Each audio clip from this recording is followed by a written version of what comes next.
कुमार कौन होते हैं? जो आदमी चुनाव कभी लड़बे नहीं करता, कोई नेता है? सो बताइए ना। परिस्थितियों के ही मुख्यमंत्री हैं नीतीश कुमार। पिछले बार वो 2 नंबर की पार्टी थे, वो मुख्यमंत्री बन गए। इस बार 3 नंबर में ठेला गए और तभी भी मुख्यमंत्री बन गए। हम खाली तथ्य बताते हैं, उस पर इंक्वायरी कर लिया जाए। अगर नीतीश कुमार दोषी नहीं हो जाए तो हम आजीवन उनका गुलाम बनकर रहेंगे। इतना क्या कहना चाहिए? जो बिल्कुल सरासर गलत है सर। मैंने हमको जहां से लगता है कि जो एम्बुलेंस की सुविधा आप जोड़िए 38 लाख का एम्बुलेंस में है, वही सुविधा क्रय समिति जो सिवान की है उसको तो धन्यवाद देना चाहिए। डीएम साहब, सीएस साहब, डीपीओ साहब, चाहे डीडीसी साहब को, कि उसको आप जेम पोर्टल पर आप सर्च करिए कि वो जोड़िए कि 38 लाख का जो सामान है, 38 लाख की जो व्यवस्था है, सो उन्होंने 21 लाख में 22 लाख में व्यवस्था कर दिया। उन्होंने उसमें 15 से 16 लाख रुपया, 17 लाख रुपया एक एम्बुलेंस में उन्होंने बचत किया है, 18 लाख के आसपास। तो इसमें तो सरकार के राजस्व की बचत हुई है, इसमें क्षति कहाँ से हुई है? इससे पहले बताइए आप हमको। आज अब रह गया कि आप सोचिए, एम्बुलेंस, सादा एम्बुलेंस तो 7 लाख में मिलेगा, 8 लाख में मिलेगा, और एम्बुलेंस 50 लाख का है, 40 लाख का है। अब कपड़ा जो पहने हुए हैं वो कपड़ा 10 रुपये मीटर का है और 100 रुपये मीटर का है, तो उसका तो क्वालिटी देखना पड़ेगा ना। क्योंकि अभी कोविड काल में रेगुलेटर हम 8500 रुपया में खरीदे हैं, 8500 रुपया में रेगुलेटर खरीदे हैं, जो रेगुलेटर दाम है 1700 रुपया और 1200 रुपया। ये तो अलग अलग उसकी बात है ना। क्या लग रहा है, जो आरोप लग रहा है, इसको क्या मानते हैं आप? देखिए, आरोप ये बिल्कुल गलत आरोप है। जिस लोग को कुछ नहीं मिला, कोई जनप्रतिनिधि आरोप लगाया है? सिवान की कोई जनता आरोप लगाया है? आरोप का मतलब आप समझ जाइए, वो आरोप आदमी लगाया है जिसके पास कुछ नहीं है, जनता ने उनको नकार दिया है। वो किसी प्रकार का नेता नुती है नहीं, आप जान ही रहे हैं उनके विषय में। वो आरोप लगाए हैं और उनको आरोप लगा कहाँ है, सुहा से सुन लीजिए आप। हम सही बोलने वाले व्यक्ति हैं। बोला आरोप वहां से लगा है, सबसे पहले सोलर लिखा गया था, सारे जनप्रतिनिधि सोलर लिखे थे, हम भी लिखे थे। सोलर में थोड़ा सा गड़बड़ी हमको सुनने के आया, हम सबसे पहले सोलर पर कंप्लेन कर दिए और कंप्लेन करके लिखे कि सर सोलर पर बहुत बड़ा गलती है, इसमें आप जांच कराइए। कोई अपने योजना पर कंप्लेन नहीं करता है, लेकिन टूना पांडे वो जनप्रतिनिधि है कि अपने योजना पर कंप्लेन कर दिया, तुरंत सोलर हमने बंद करवा दिया। उसके बाद इस बार टेबल बेस देखे कि बहुत ज़्यादा बच्चों से भी परेशानी हो रही थी, हमने लिख दिया। सब स्कूल में जा रहा था, बहुत वाहवाही हो रही थी, बहुत ज़्यादा सब लोग डीपीओ साहब बड़ाई कर रहे थे कि सर ये तो इतना बड़ा काम हुआ है कि हर जिस स्कूल में हम लोग जाते हैं सर्वे करने, मास्टर लोग बहुत खुश, अब बच्चे सब बहुत खुश। और इतना टीचर लोग का फ़ोन आता था हमारे पास कि सर हमको भेजिए, हमारे यहाँ भेजिए, हमारे यहाँ भेजिए। आप यहाँ एक किशनपुराली गाँव है, किशनकाली गाँव में हम 45 जोड़ा ब्रेंच लिखे हुए थे। एक कोई तथ्या करके ट्रेडर्स या तथ्या इंटरप्राइजेज कोई कंपनी है, उसको मिला। टेंडर देने का अधिकार हम लोगों का नहीं है, वो सरकार टेंडर देती है, हम लोग की अनुशंसा करते हैं। तो टेंडर हुआ, उसमें लोएस्ट उनको मिला होगा, कोई तथ्या है। तो वो क्या किए कि 45 जोड़ा में 25 जोड़ा पर लिख दिए माननीय श्रीमती कविता जी, जबकि कविता जी दोबारा इलेक्शन लड़ रही थी एमपी की, ठीक है, और उनका क्षेत्र था, वो भी लिखी हुई थी, क्या नाम है, टेबल ब्रेंच, हम भी लिखे हुए थे। और हमरे 20 जोड़ा पर लिख दिए टूना पांडे जी दिए हैं। किशनपाली गांव के लोग पूरा कविता जी का जयकार मानाने लगा, कहा कि कविता जी तो ना यहाँ का विधायक हैं, ना एमपी है, ना एमएलए है। 25 जोड़ा उन्होंने हमको टेबल ब्रेंच दे दिया और टूना पांडे जी हमारे घर के होकर के 20 जोड़ा दिए हैं। बाद में हमको पता लगा तो हम कंप्लेन किए, तब ये लोग जाकर कहा कि सर हमसे गलती हुआ, फिर वो लोग सुधार किया, सारे टेबल ब्रेंच पर हमारा नाम लिखा। ये लोग करता क्या था तथ्या ट्रेडर्स वाले लोग कि एक ही ब्रेंच टेबल कविता जी के भी नाम पर, टूना पांडे के नाम पर, चाहे फलाना नाम पर, एक ही स्कूल में भेज करके और उसे दोनों का बिल भजा लेता था लोग। जैसे ही हमको पता लगा, उसके बाद हम फिर इंक्वायरी किए कि भाई इसमें तो गड़बड़ी लोग कर रहा है। तो जितना जगह ये लोग भेजा है, कई जगह जहां आम का पटरा भेजना था इन लोगों को, लेकिन तथ्या ट्रेडर्स ने क्या किया कि उसके जगह पर ये पलाई लिखकर डाल कर भेज दिया। तो वो तो गलत काम किया भाई, ये तो घोटाला हो गया। वो घोटाला उसको न कहेंगे, आम के जगह पर पलाई आप ठोक दिए, घोटाला किसको कहेंगे? उसको न कहेंगे। जैसे ही हमको पता लगा, हमने डीपीओ साहब क्या कंप्लेन किया कि जितने टेबल ब्रेंच सप्लाई तथ्या ट्रेडर्स द्वारा दिया गया है उसकी जांच करके और तब उसका पेमेंट दिया जाए, ठीक है ना। उसका जांच होने लगा, जांच सही पकड़ाया है, पहले ध्यान दिए। कोई अपना कंप्लेन करता है जी? हमने अपने योजना पर कंप्लेन किया। अगर एम्बुलेंस में भी अगर हमको कहीं गलती पकड़ाई रहती, अब पकड़ाएगी तो हम तुरंत कंप्लेन करेंगे। लेकिन एम्बुलेंस तो जीवन रक्षक मिला हुआ है। आप जानिए, एक हमारे मित्र आ रहे थे बसंतपुर से, और हमको हमारे घर पर आकर हमको गोड़ लाकर कहे कि बाबा आपको बहुत बहुत धन्यवाद देते हैं। हम बोले क्या बात है? तो 2 आपको एम्बुलेंस देखे हैं कि एकदम बत्ती बजाते हुए 2 मरीज लेकर के पटना जा रही थी। आप बताइए कि 2 एम्बुलेंस अगर वो वेंटिलेटर सहित जा रही है और 2 मरीज को जान बचा दी, कितना कीमत का है? आप ही हमको बताइए। आपको क्या लग रहा है कि एम्बुलेंस में घोटाला नहीं हुआ है? कोई घोटाला नहीं हुआ है हमारे हिसाब से। वैसे हम तो इंजीनियर है नहीं, हम कुछ है नहीं, लेकिन जो L1 था, 3 आदमी टेंडर डाला। L1 जो था उसको टेंडर सरकार ने दिया, वो सरकार ने दिया, उसमें तो हमारा काम भी नहीं है। एमएलसी साहब जब घोटाला नहीं हुआ है तो फिर डीएम साहब जांच किस बात की करवा रहे हैं? नहीं, अब जांच वही जांच कराएंगे ना। अब जांच कराने के बाद प्रत्यक्ष होगा ना, जब आप आरोप लगाए हैं तो उसका जांच होगा ना भाई। जांच तो नहीं होगा, अगर जांच किए हुए कह दिया जाएगा तो आप कैसे करिएगा? डीएम साहब जो आपको बोले हैं वो जांच करा रहे हैं। हो सकता है कई भाई मिस्टेक हुआ हो, हम माइक्रो तरह से भी एकदम सूक्ष्म रूप से इसको हम जांच करेंगे। कहीं अगर गलती हुई तो उसको फिर सुधार किया जाएगा, लेकिन इस तरह की कहीं नहीं है, ये आप जान जाइए। 38 लाख का एम्बुलेंस सर 22 लाख में मिला हुआ है। और जो लोग आरोप लगा रहा है ना, अगर हमारे पास फंड आएगा, हम अगर रहेंगे तो 50 लाख का एम्बुलेंस हम लिखेंगे।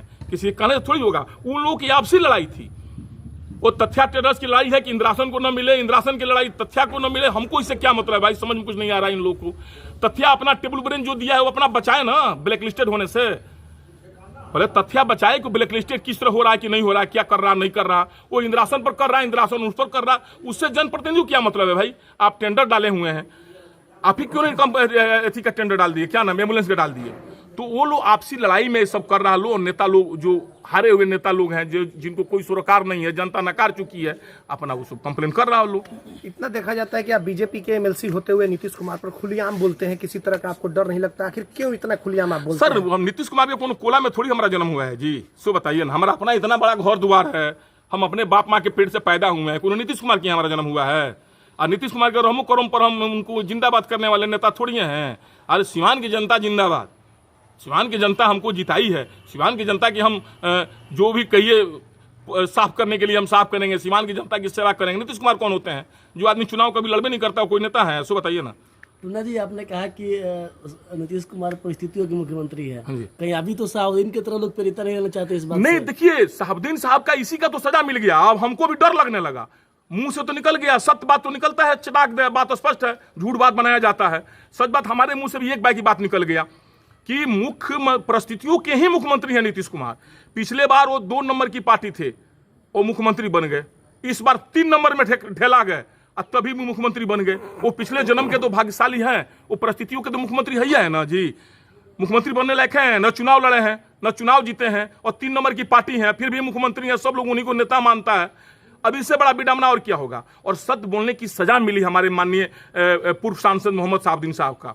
और हम बोल दिए, बोलने के बाद हमको भी ये डर लग रहा है कि भाई ये सच तो हम भी बोल दिए, वो भी बोल दिए थे बात। हम बोले आपको कि हमारे नेता नहीं है मुख्यमंत्री जी नीतीश कुमार जी। हाँ, हमारे मुख्यमंत्री हैं, बिहार के मुख्यमंत्री हैं। बिहार के मुख्यमंत्री दूसरा कोई थोड़ी हो सकता है। आपके महागठबंधन के तो नेता है। नहीं, बिल्कुल नहीं, हम बीजेपी के हैं। हम एनडीए के नेता है ना। देखिए, एनडीए बीजेपी ये सब अलग अलग पार्टी है। अभी लोग पार्टी रोज बनता है, रोज बिछड़ता रहता है। हमको एनडीए नहीं, हम बीजेपी के नेता हैं, बीजेपी से एमएलसी हैं, और हमारा नेता बीजेपी का नेता है। हमारा नेता नीतीश कुमार नहीं हो सकते हैं, बिहार के मुख्यमंत्री हो सकते हैं।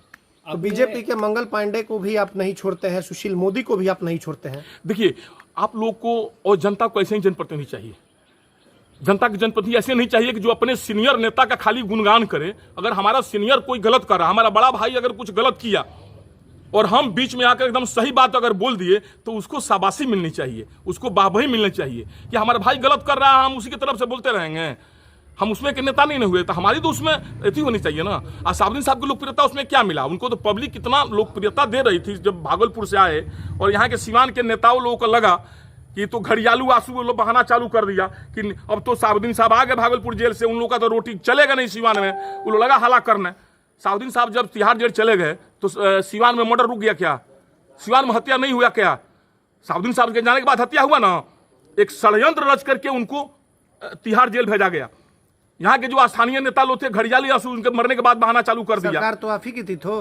अरे सर देखिए, सरकार हमारी थी, घड़ियाली आंसू तो अभी जैसे यहाँ पर अनशन प्रदर्शन तो आप ही लोग ने किए। मैंने आप लोग मतलब यहाँ के जो नेता लोग किए, चाहे हमारा दल हो चाहे किसी का दल हो। हम दल के नहीं, हम नेता की बात कर रहे हैं ना, हम पार्टी की बात तो नहीं की। हम तो पार्टी की बात अभी आपसे एक मिनट हम पार्टी की बात बोल रहे हैं। साहबुद्दीन एक मिनट, हमारा ही दल बीजेपी या फिर ये जेडीयू की जो सरकार है, इसमें क्राइम पूरा चरम पर है, किसी की बिल्कुल इसमें कहीं दूर है नहीं सर। देखिए, आप जो पार्टी हमारा दल का नाम लिए ना, हमारा ही दल बीजेपी ही। आडवाणी जी ने, क्या नाम है, अटल बिहारी वाजपेयी ने बेस्ट सांसद का पुरस्कार दिए थे उनका। तो पार्टी की जहां बात आती है तहां तो ये भी बात आप कह सकते हैं ना। दरअसल यहाँ के जो नेता 2 4 10 थे, जिनको साहबुद्दीन साहब से डर लगता था, जो राजनीतिक डर था, घड़ियालू आंसू बहाते थे खाली, समझ गए? वो चाहते थे कि साहबुद्दीन साहब सिवान में नहीं रहे। अगर आज साहबुद्दीन साहब सिवान जेल में रहते तो उनकी स्थिति ये नहीं हुई रहती, ये आप जान जाइए। अभी टूना जी ने अपने सीवान जेल से उनको तिहाड़ भेजवाने में यहाँ के लोगों की हाथ है, ये आप जान जाइए, जो रोड पर प्रदर्शन करते थे उस टाइम। कर रहे हैं नीतीश कुमार को जेल भेजवाने के लिए, कारण क्या है, क्या उनको जेल भेजवाना? देखिए, दरअसल नीतीश कुमार जिस तरह घोटाला हुआ है दारू वाला, आपसे बोले ना, आप लोग बोले कि नीतीश कुमार क्यों पर्सनल हमलावर रहते हैं आप, हम बोले कि हम व्यक्तिगत उनसे हमलावर रहते हैं उनके नीतियों से, जो उन्होंने शराब के साथ कांड किया। शराब कांड कोई खोलबे नहीं करता है, हम खोलेंगे, थोड़ा अभी है ना माननीय है, अभी थोड़ा हमको चुनाव लड़ना नहीं है, हमको चुनाव पहले ही कह चुके हैं कि साहबुद्दीन साहब के परिवार के लोग जब तक चुनाव नहीं सदन में नहीं जाएगा, हम चुनाव जिंदगी में नहीं लड़ेंगे, हमको थोड़ा बैठने दीजिए। उसके बाद हम 2009 में जो कांड हुआ है शराब का, उस लाइन में हम थे ना, शराब 2009 में टेंडर हुआ। देखिए यहाँ, देखिए सर उस टाइम वही मुख्यमंत्री थे और 2012 में वही मुख्यमंत्री थे। अब सारी पोल अभी खोल देंगे तो बात बिगड़ जाएगी ना। हम पूरा तथ्य के साथ सामने लाएंगे ना कि नीतीश कुमार ने कैसे घोटाला करवाया अपने लोगों से, शराब में कैसे घोटाला कराया, इसीलिए उन्होंने दारू बंद करवाया। उनको जेल जरूर भिजवाइएगा भाई, जब घोटाला खुलेगी तो जाना ही है। जब चारा घोटाला में श्री लालू जी अंदर आप जेल चले गए, तो क्या शराब घोटाला में नीतीश कुमार नहीं जेल जा सकते हैं क्या? बहुत गंभीर आरोप लगा रहे हैं इंडिया के नेता होते हुए। देखिए, हम गंभीर नहीं, सत्य आरोप लगा रहे हैं। आपको अगर किसी राष्ट्रीय चैनल को लाना है, लाइए, हम 2-4 गो तथ्य देते हैं, उसका इंक्वायरी निकलवा लीजिए। उस बार का, उस टाइम का टाइम्स ऑफ इंडिया में निकला हुआ था 2012 में। बात समझ गए? इसको लोग गंभीरता से नहीं लिया, सरकार इसको दबा दिया। नीतीश कुमार को तो रहता है ना, एक कान से निकाल लीजिए। अभी पप्पू जी के साथ क्या हो रहा? पप्पू जी कितना बड़ा क्रिमिनल है, उसको बताइए। जब जनता को आदमी सेवा कर रहे हैं, अब उसके बाद उनको जेल भेज दिया गया। अब टूना पांडे इतना बोल रहा है, हो सकता है टूना पांडे के जवान दबाने के लिए कुछ कर दिया जाए। ये तो उसकी राजनीति है उनकी ना। लेकिन हम एक पोल खोलेंगे, अगर नीतीश कुमार में हिम्मत है, राष्ट्रीय चैनल पर आ जाए, अपने प्रवक्ता को भेज दें, और हमारे वीआईपी से वीआईपी लेखा विभाग, सोखा विभाग जो आता है ना, जो इंक्वायरी करने वाला, हम खाली तथ्य बताते हैं, उस पर इंक्वायरी कर लिया जाए। अगर नीतीश कुमार दोषी नहीं हो जाए तो हम आजीवन उनका गुलाम बनकर रहेंगे। इतना कमी होने के बाद भी आप लोग क्यों मुख्यमंत्री बनाए नीतीश कुमार? हम लोग कहाँ बनाए भाई? अरे सर, तो हमारी पार्टी का हमने वोट उनको दिया नहीं। अगर हम एमएलए रहते ना तो हम अकेले उनके विरोध में वोट देते, पहले हमको पार्टी भले निकाल देती। हमने नीतीश कुमार को कभी मुख्यमंत्री माना ही नहीं, अपना दल का नेता माना ही नहीं। बिहार के मुख्यमंत्री है, हमको भी जरूरत पड़ेगा तो उनके पास जाएंगे ना, मजबूरी तो है, मुख्यमंत्री तो वही ना है, लेकिन नेता हमारा नहीं हो सकते हैं। बात तो स्पष्ट है सर। ठीक है।